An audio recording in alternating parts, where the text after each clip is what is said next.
400년간의 이집트 노예 생활을 청산하고 출애굽한 이스라엘 백성들은 40년 동안 광야를 방황하게 됩니다. 사실은 직선거리로 가면은 한 달 안에 또 들어갈 수 있는 그 길을 40년 동안 돌아다녔습니다. 고난의 연속이었죠. 그러나 한편으로는 고난 저 뒤편에 귀중한 훈련을 체험하는 복된 시간이기도 했습니다. 바로 하나님 백성들 간의 아름다운 평등 공동체의 체험임. 빈부 없었고요. 위아래 없었고 귀천 없었습니다. 광야에서 뭐가 있었겠습니까? 소유도 없었습니다. 철저하게 가진 것 나눠 먹으며 함께 사는 훈련을 하나님께서 일부러 40년 동안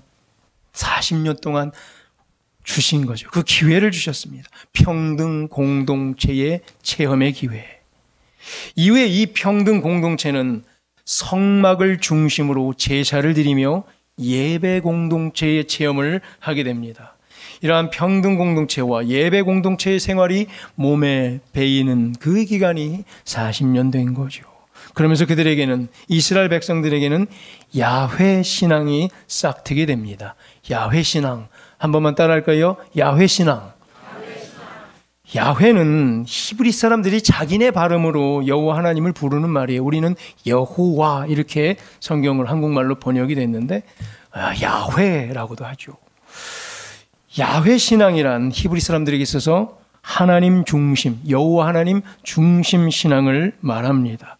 하나님 중심 신앙과 예배 중심 신앙을 이끌었던 리더들이 이때 누구였지요? 바로 레위 지파 사람들이었어요. 레위 사람들이 단연컨대 영적 지도자로서 위대한 실력을 과시하며 아름답게 하나님 앞에 섬기며 성도들을 섬기고 있었죠. 이스라엘 백성들을 또 출애굽시키고 홍해를 건너게까지 하며 또 광야에서 이 백성들을 인도하는 출중한 지도자, 그 사람은 레위 지파였는데 혹시 이름이 무엇이죠? 레위 지파 사람, 홍해를 확 가르고 이스라엘 백성들을 출애굽시킨 지도자 이름이 뭐였죠? 모세라고 주일학교 학생들에게 물어보면 잘 대답을 분명히 할 거예요. 모세야! 하고 말이죠. 우리는 좀 컸으니까 한 박자 늦었다가 모세. 그러면 초대 제사장 아론은 무슨 지파 사람일까요? 무슨 지파? 레위 지파. 지금 저는 주제가 레위 지파예요. 오늘 레위 지파 사람들 이야기예요. 오늘 레위 지파 사람들 다 레위 지파 사람들이 바로 레위 지파 사람들이 이렇게 예배를 섬기는 직무를 감당했어요. 아론처럼 말이죠. 광야 시절 동안에 레위 지파를 중심으로 야훼 신앙이 견고해지고 있었던 거예요. 자, 그 이후에 가나안 땅에 입성에 들어갔을 때도 레위 지파는 어땠어요? 땅을 한 포션을 이렇게 차지했나요? 아니면 아무것도 없었어요. 분배를 받지 못했고 않았고 12지파 사이에 골고루 들어가서 오히려 그냥 예배만 집중해 그들의 예배를 주관하는 영적 지도자의 사명만을 감당하게 됐습니다. 자, 레위 지파가 빠졌으니까 12지파에서 한 지파 비었죠. 그래서 요셉 지파가 두 개로 갈라져 므낫세 지파와 에브라임 지파. 그래서 다시 12개가 갖춰졌고 12개가 각각 영토를 차지하고 있었고 레위 지파는 각각 흩어져서 12개로 골고루 들어가서 예배를 수종두는 역할을 한 거예요. 그럼 레위 지파는 레위 땅이 있나요? 없잖아요. 레위 지파는 땅이 없잖아요. 그러니까 레위 지파는 항상 예를 들면 어디 사람이다 그래도 그 사람은 레위 지파인데 어느 지역에 살고 있는 거죠. 레위 지파인데 르우벤 지파에 살 수 있고 레위 지파인데 유다 땅에 살 수 있고 레위 지파인데 아셀 땅에 살 수도 있는 거예요. 그렇죠? 자, 레위 지파는 자기 땅이 없었기 때문에 그냥 단지 영적 지도자의 사명을 감당하며 예배를 수종들었어요. 즉 하나님께서는 영적 지도자인 이 레위 지파를 중심으로 이스라엘을 예배 중심으로 경영하고자 했어요. 경영하다, 우리 헬라 말로 우리 많이 배웠죠. 오이코노미아. 우리 영어로는 이코노미라고 그러죠. 이코노미. 경영하다, 경제하다, 또 다스리다라는 행정을 하다. 오이코노미아. 하나님의 경영을 무슨 중심? 예배 중심으로 경영하고자 정했어요. 그래서 누가 중요했어요? 레위 지파가 그래서 그토록 중요했어요. 레위 지파를 통해서 하나님께서는 이러한 예배 공동체 그리고 또 평등 공동체를 만들어 갔죠. 바로 야훼 신앙, 야훼이즘이라고 하는 예배 중심의 공동체를 만들어 갔어요. 예배 공동체를 향한 하나님의 사랑, 오늘 이 본문을 깊게 묵상하는 가운데에 우리 그 사랑을 깊게 체험하는 시간 되기를 간절히 축원합니다. 하나님의 경영 계획은요, 예배를 통한 평등 공동체에 있었다고 그랬어요. 그래서 항상 레위 지파가 리더십을 이 당시 때는 계속 발휘하고 있었어요. 하나님의 백성들을 향한 하나님의 경영에 영적으로 쓰임받고 있는 레위 지파, 약속의 땅에 들어가서도 계속해서 그 역할을 감당합니다. 에브라임 지파 사람 여호수아가 행정적으로 큰 역할을 감당했죠. 모세 이후에 후계자가 돼서 이스라엘 사람들을 행정적으로는 에브라임 사람 여호수아가 여호수아서에서 보면 엄청난 역할을 잘 감당을 했어요. 리더의 역할을 감당했지만 그럼에도 불구하고 여전히 레위 지파의 영적인 지도력 아래 하나님의 경영은 이스라엘 땅, 가나안 땅, 약속의 땅에서도 이루어졌다는 거예요. 자, 그러면 오늘 이 글을 쓰고 있는 사무엘은 무슨 지파일까요?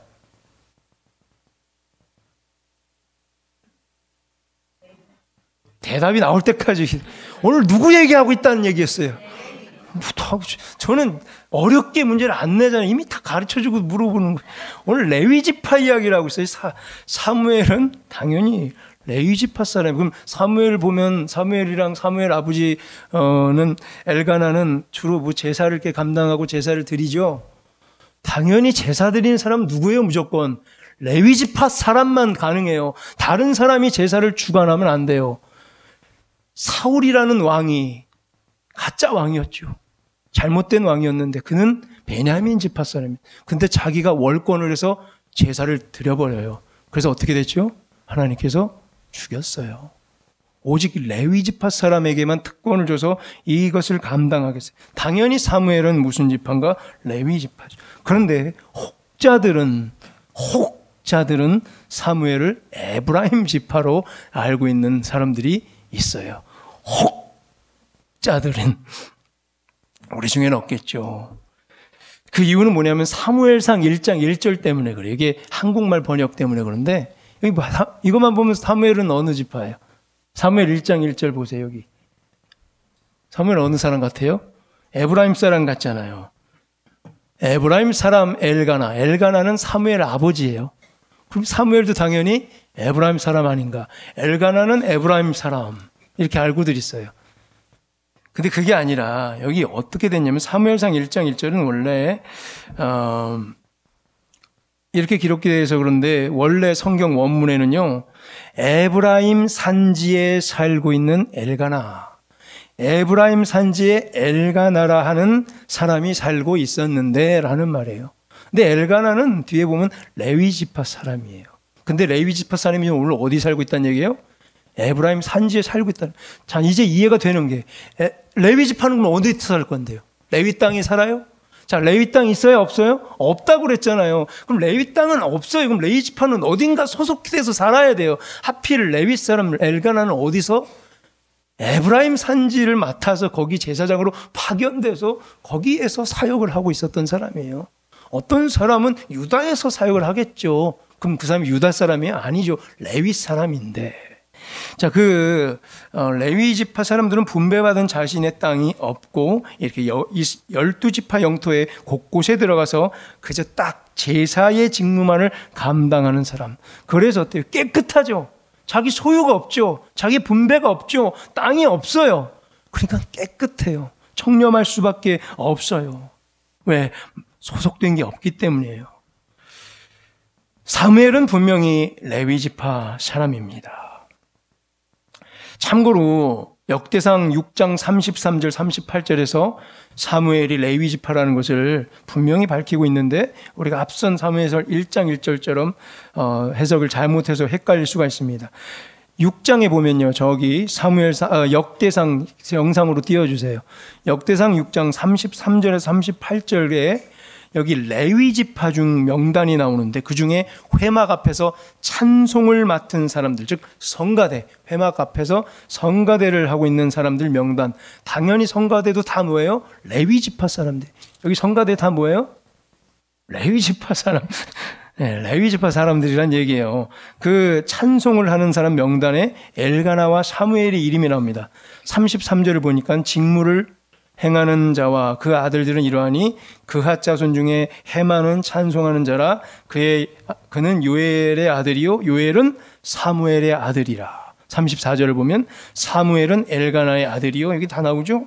엘가나는 여로함의 아들이요 점점점점 하고 38절로 뛰면은 쭉 해서 고라는 이스라엘의 아들이요, 이스라엘은 그앗의 아들이요, 그앗은 레위 아들이요, 레위는 이스라엘의 아들이라.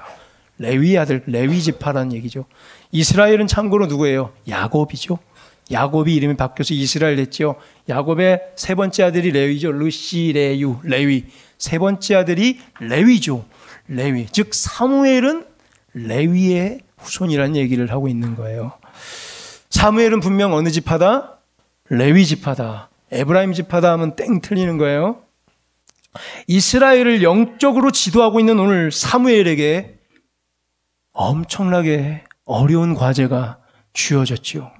오늘 읽었을 때 사무엘상 8장에 4절에서 5절을 보면요, 이스라엘 장로들이 다 모여서 이스라엘 사람들을 대표해서 뭘 요구하고 있죠? 사무엘에게 엄청나게 힘든 것을 요청합니다. 우리에게 왕을 세워달라. 우리를 다스리게 하소서. 자, 왕을 세워달라 그래요. 왕을 세워야겠습니까? 아니면 거절해야 되겠습니까? 어떡할까? 이 말을 들은 사무엘의 반응은 어땠죠? 우리 주목해 보십시다. 6절에서 사무엘이 그것을 어땠다고요? 기뻐하지 아니하여 여호와께 기도하매. 사무엘은 기뻐하지 않았어요. 왕을 세워달라는 이스라엘 사람들의 요구에 사무엘은 근심했단 얘기예요. 최고의 영적 지도자 사무엘은 하나님의 반응을 알았기 때문에 사무엘은 근심했어요. 사무엘이 기뻐하지 않았어요. 왜요? 하나님께서 기뻐하지 않을 것을 분명히 알았기 때문에. 7절에서 사무엘의 기도에 하나님께서는 이렇게 응답해 주시죠. 백성이 나를 버려 자기들의 왕이 되지 못하게 함이니라. 하나님 한 분만이 왕이셨잖아요, 지금까지 이스라엘에. 그런데 백성들이 지금 왕을 달라고 하는 거예요. 그 말은 거꾸로 보면 하나님 한 분만이 왕이십니다. 왕이신 나의 하나님, 이렇게 고백해 놓고선 지금 뭐래요? 왕을 주소서 그래요. 그럼 뭐라는 얘기예요? 백성들이 나를 버리려 하는구나. 하나님은 아셨던 거예요. 자, 이스라엘 백성들은 제가 뭐라고 그랬죠? 어떤 공동체였죠? 평등 공동체였죠. 수평적이죠. 평등 공동체였어요. 그리고 예배 공동체였어요. 오직 하나님 한 분 밑에 다 똑같은 평등 공동체로 나눠 갖는 분배 방식을 갖고 있었어요. 평등했어요. 예배 공동체였어요. 근데 왕을 달라는 말은 뭐예요? 예배 받으시는 하나님 한 분만이 왕이신데 왕 아래 모든 사람들이 평등했는데 이것을 지금 깨겠다는 얘기예요. 지금까지 운영해온 평등 공동체와 예배 공동체를 깨겠다는 거예요. 하나님의 경영 방식을 거부하겠다는 이스라엘 백성들의 요구인 거예요. 자, 들어줘야 될까요? 거절해야 될까요? 들어줘야 돼요? 거절해야 돼요? 이거 어떡하죠? 왕 세우면 이 사람들 분명히 망가질 것 뻔하고 하나님을 버릴 거고 이방신을 섬길 것이고 자기들이 수직적으로 위아래를 귀천을 삼고 소유가 분배가 공정하지 않아질 것이 뻔하고 빈부와 귀천과 억압제도가 펼쳐질 게 뻔한데 왕 줘야 될까요? 말아야 될까요? 근데 달래요. 애가 떼쓰고 있어요. 달래요. 어떡할까요? 성경에서 가장 슬픈 장면이 바로 이 장면이라고 저는 생각합니다. 하나님께서 어떻게 할 수가 없어요. 이럴 수도 없고 저럴 수도 없고 예끼 거절해버릴 수도 있는데 하나님 어떻게 오늘 판단하시는가가 궁금하네요. 하나님만이 왕이시며 하나님 아래 다 평등해서 12지파 모두 골고루 땅을 공평하게 분배받았고 위아래 없었고 귀천 없었고 빈부 없었는데 서로 돕고 나누는 수평적 아름다운 공동체였는데 이것이 지금 깨지게 생긴 거예요.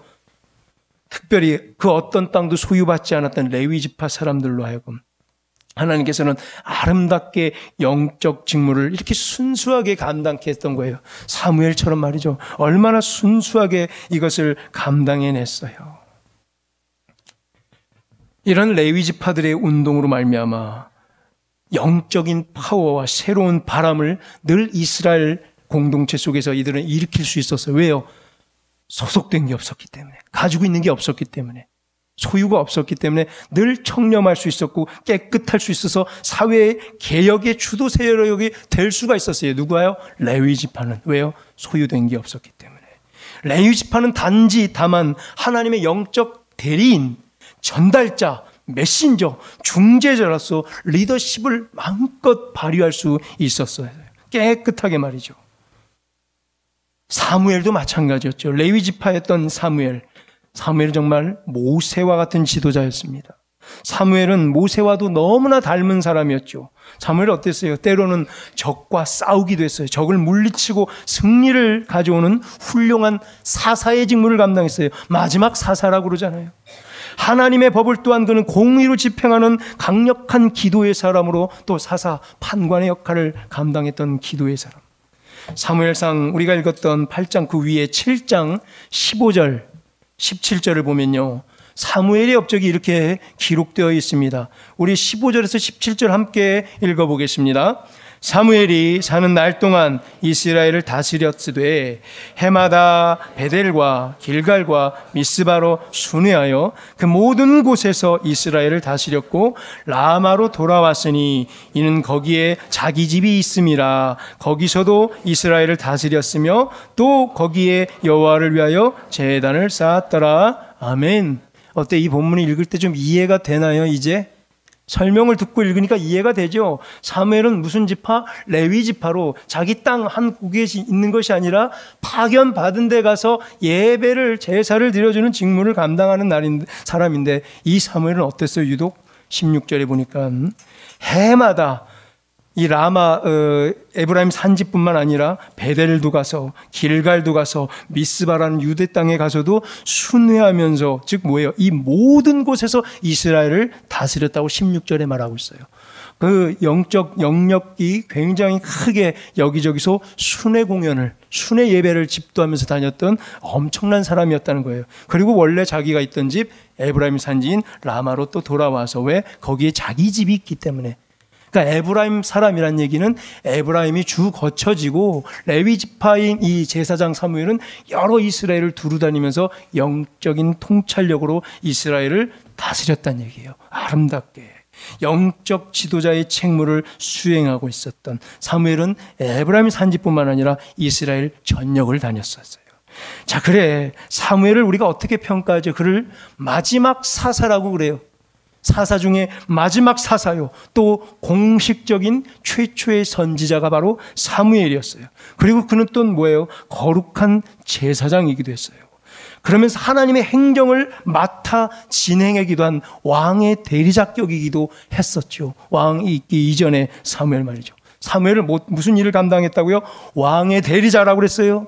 제사장이라고 했어요. 레위 지파. 그리고 사사로서 또 최초의 선지자로서 선지자의 직무를 이스라엘 전역에 감당했던 영적 지도자였어요. 왕, 제사장, 선지자라는 이 삼중직을 사무엘이 미리미리 감당하고 있었어요. 누구의 모습이 보이죠? 사무엘 통해? 누가 보여요? 왕이요? 제사장이요? 선지자? 누가 보여야 돼요? 예수 그리스도가 보여야 돼요. 사무엘을 통해서 이미 예수님께서는 이 일을 다 그림자로 보여줬어요. 사무엘이 했던 이 일은 이후에 예수님께서 오셔서 완벽하게 진정한 왕으로, 제사장으로, 선지자로 오셔서 펼치실 사역을 미리 사무엘에게 주셔서 사무엘이 이렇게 감당해 보기도 한 아주 맑은 영의 소유자 사무엘이라는 거죠. 그리스도를 예표하기 충분합니다. 사무엘의 이러한 헌신적인 영적 사역 아래에 이스라엘 사회는 진정한 자유와 평등을 누리는 소위 현대판에 볼 수도 없는 이 민주적인 구성체를 갖고 있었어요. 이 당시에 굉장한 정치적으로 앞선 상태였죠. 하나님의 보호와 사랑 아래 자유를 누리며 또 철저한 경제적으로 평등이 실현하는 이러한 사회가 펼쳐지고 있었다는 거예요. 굉장히 이상적인 사회죠. 오늘날 관점에 봐도 손색이 없을 만큼 부러울 정도로 매우 발전한 사회 구조를 유지하고 있었다는 거예요. 그런데 이 사람들이 오늘 뭐라 그래요? 왕을 세워달라는 거예요. 하나님의 마음이 찢어지는 거예요. 평등 공동체였는데, 예배 공동체였는데, 하나님만을 왕으로 섬기는 이 아름다운 영적 지도자들인 레위 지파가 섬기는 공동체인데 왕을 달라. 하나님께서 어떻게 해야 될지 역사적으로 후퇴하겠다는 얘기예요. 그래서 하나님께서는 9절에서 그들에게 엄히 경고를 하죠. 왕의 제도를 저들에게 설명해봐라. 자, 이게 왕의 제도인데 진짜 왕 달라는 거냐? 이래도 왕 달라고 요구할 거냐라고, 왕이 오면 이런 일이 벌어질 것이라고 설명을 11절에서 17절까지 쭉 하십니다. 11절에서 17절을 이렇게 눈으로 쭉 훑어보면 한마디로 이거 뭐죠? 부역을 징용한다는 것이고 강제 노동을 시킨다는 얘기고 세금을 압류하겠다는 얘기예요. 좋아요? 11절에서 17절은 그 얘기예요. 그리고 그들의 자녀들과 너희들은 왕의 종이 될 것이다. 노예가 될 것이다. 이게 왕 제도라고 하나님께서 사무엘에게 백성들에게 설명하라 이래요. 자, 이렇게까지 경고하면 백성들은 어떻게 해야 되죠? 아, 이게 왕 제도군요. 아유, 아닙니다. 취소하겠습니다. 무슨 왕은요? 지금 하나님만이 왕이시며 레위 지파가 영적으로 이를 잘 다스리고 있습니다. 지금이 좋습니다. 하나님의 경영을 그대로 이어가소서. 당연히 이래야겠죠. 우리라면 이럴 거 아니에요. 부성교회 성도라면. 근데 이 사람들은 뭐를 얘기하죠? 18절을 보면요. 너희가 택한 왕을 부르짖을지라도, 너희가 택한 왕을 통해서 부르짖을지라도 나 여호와는 응답하지 않을 거다. 왕을 통해서 응답하지 않을 거예요. 이래도 왕을 원하는가 묻고 있는 거예요. 사무엘의 충고를, 자, 이스라엘 백성들이 어떻게 받아들이죠? 19절에서 충고를 받아들이지 않습니다. 사무엘의 말 듣기를 거절하여 이르되 뭐래요? 아니로소이다. 아니에요. 우리도 왕이 있어야겠습니다라고 목청을 높여서 대꾸하고 있는 거예요. 무슨 소리? 아니로소이다요. 하나님께서 다 이르시면서, 야, 네가 지금 요구하는 게 너가 뭔지 모르고 있단다. 왕을 달라고, 진짜 왕을 주면 이런 일이 있을 건데 그래도 왕을 줄까 얘야? 아까는 뭐래요? 아니로소이다. 내가 더 잘 알아요. 왕 달래니까. 우리도 왕이 있어야겠습니다. 하나님은 어떡할까요? 이거 왕 줘요 말아요? 이들의 의도는 뭐예요? 지금까지 하나님께서 운행해 오셨던 평등 공동체를 깨려는 거예요. 왕 달라고 했던 일부 무리는 기득권 세력을 위해서 자기들이 힘을 갖고 위아래 수직을 나누겠다는 얘기예요. 부를 독점하겠다는 얘기가 숨어 있어요. 레위 지파의 영적 지도력을 중심으로 했던 예배 공동체가 깨질 것이고 수평 공동체의 아름다운 관계가 깨진다는 얘기예요. 왕이신 하나님 중심 앞에 모여있는 야훼 신앙을 이제 폐기하겠다는 거예요. 평등 사회를 붕괴시키겠다는 얘기예요. 세상 방식인 수직적인 왕정 시대를 따라가겠다는 게, 다 왕이거든요. 옆에 나라 다 왕이거든요. 그들을 따라가겠다는 거예요. 세상의 방식에, 자, 시대가 이럴 때인데 우리도 세상 방식에 맞춰 이런 왕 하나쯤 있어야 되지 않겠습니까? 자세가 끝내주죠. 이걸 따라가겠다는 얘기예요. 왕을 세우면 물리적으로는 화려하고 풍요로울 수 있어요. 몇 명들은. 그렇지만 초기 평등사회와 하나님 중심 신앙은 많은 것을 상실하게 될 것입니다. 레위 지파를 통한 순수한 영적 리더십을 물리겠다는, 순수했던 레위 지파를 강조했죠. 사심이 없었다고, 청렴했다고. 그 영적 순수한 리더십을 물리겠다는 얘기예요.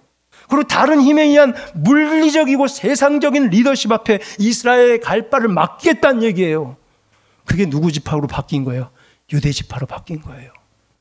사울은 베냐민 사람으로서 자기가 스스로 제사를 드린 바람에 죽었고요. 이제 사무엘은 다윗에게 왕위를 세우죠. 다윗은 무슨 지파예요? 유다 지파예요. 유다 지파에서 계속해서 왕이 나옵니다. 유다 사람들에게 이 모든 것을 다 맡기겠다는 얘기예요. 다른 힘, 물리적인 힘, 세상 리더 앞에 이스라엘에 갈 운명을 유다 사람들에게 맡기겠다는 얘기예요. 사람에게 맡기겠다는 얘기예요. 하나님께서 이를 보시고 어떻게 결정을 내리십니까? 어떻게? 거절해야 마땅한데 저라면 거절할 텐데 아니잖아. 이거 아이가 크게 잘못되는 거예요. 하나님의 백성들은 크게 망가질 거예요. 분명히 왕을 세우면 엄청나게 후회할 거예요. 그럼 안 줘야 되죠. 안 줘야 되는데 오늘 하나님은 어떻게 하세요? 주셔요. 주십니다. 22절에 하나님께서는 그들의 말을 들어 왕을 세우라.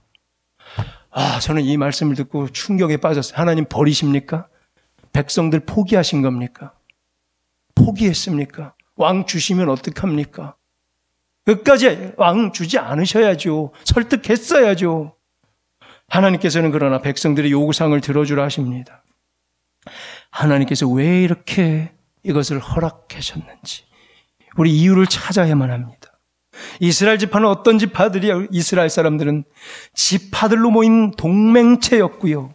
자율적인 기능이 가진 지파들, 예배를 중심으로 평등한 가운데에 아름다운 관계를 유지했던 사람. 예배 공동체, 수평 공동체 적으셨죠? 수평 공동체, 예배 공동체. 그런데 이 백성들은 물리적인 힘과 제도와 규율과 형식이란 방법을 요구하고 있다는 거예요.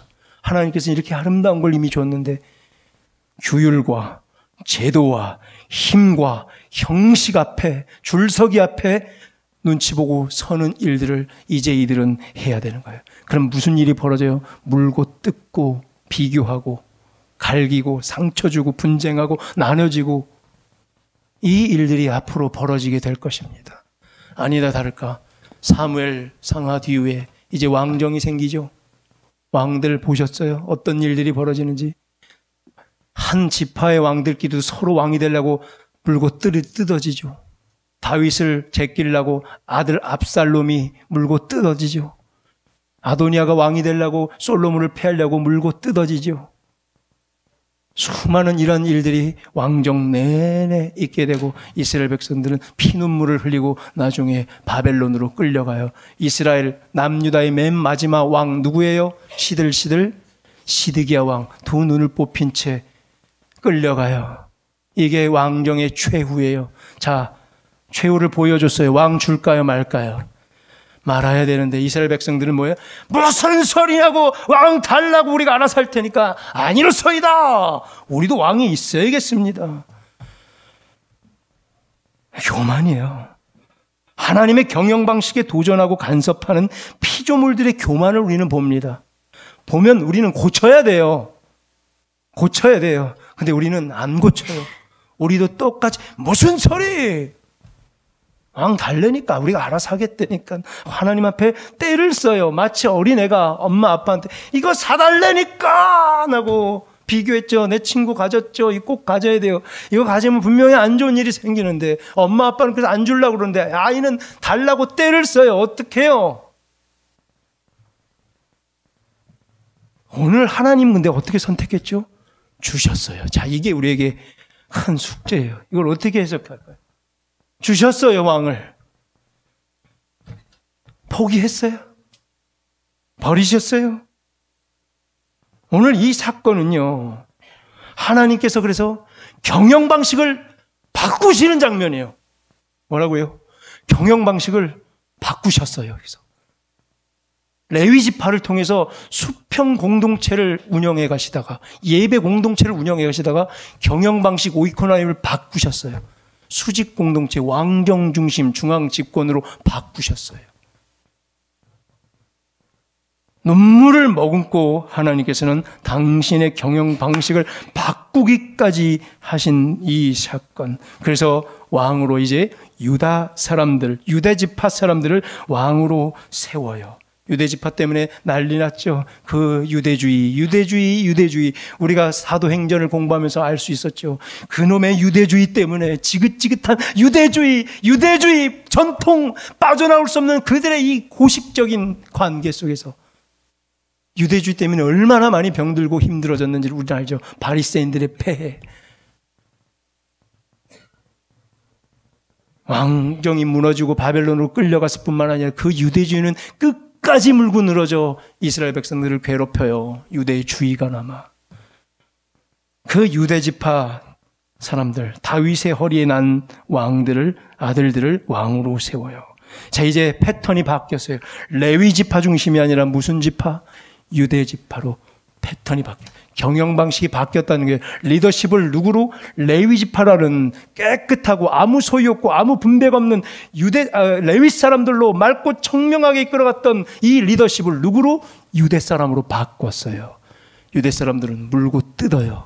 갈개갈 상처 주고 더 챙겨 먹으려고 난동을 부리는 유대 사람들 중심으로 바꿨어요. 어찌하면 좋을까요? 이제 말씀을 맺겠습니다. 왜 하나님께서는 당신이 이렇게 기뻐하지 않으시는 일을 하셨는지, 백성들의 요구사항을 왜 들어주셨을까? 아니로소이다. 우리도 왕이 있어야겠습니다. 할 때, 아유, 답답한 것들. 그래, 마음대로 해봐라. 포기하려고, 그래, 왕 줄게. 아유, 왕 줄게. 이런 느낌이었을까? 그런데 그게 아니었어요. 그게 아니에요. 직접 이 백성들에게 그래 한번 겪어봐라. 겪어보고 내가 패턴을, 경영 방식을 바꿀게. 그럼에도 불구하고 바꾸지만 결국 내가 승리할게. 버리지 않을게.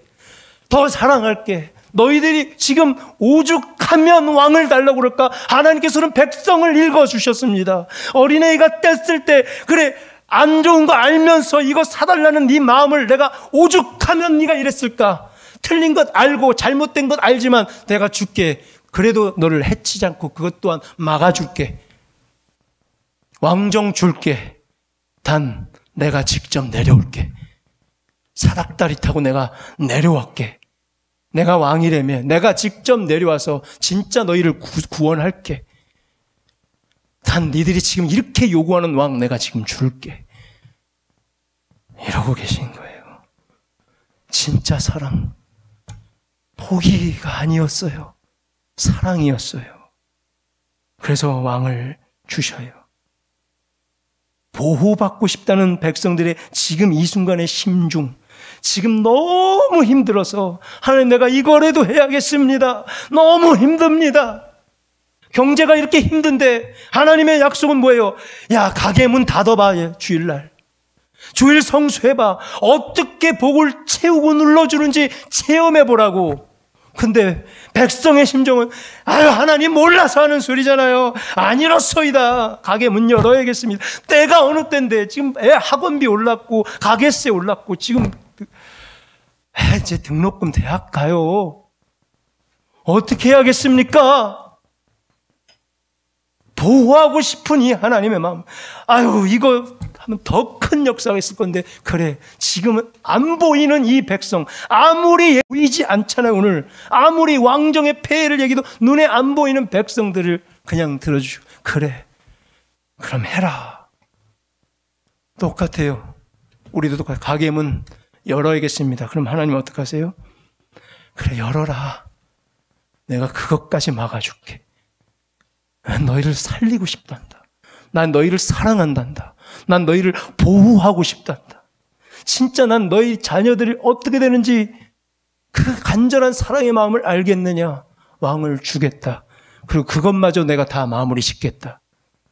제도를 바꾸겠다. 경영 방식을 바꾸고 내가 직접 내려와서 다 구원해내겠다. 예수 그리스도의 진정한 사랑이 오늘 이 사무엘 8장 가슴이 찢어지는 장면에 녹여 있는 거예요. 우리 주님께서는 그래서 이스라엘에게 왕 주심은 백성을 포기한 것이 아니라 백성을 향한 또 다른 간절한 사랑의 표현이었던 것입니다. 그래서 이 사랑을 가지고 하나님께서 직접 이 땅에 진짜 왕으로 오실 것을 작정하시는 거예요.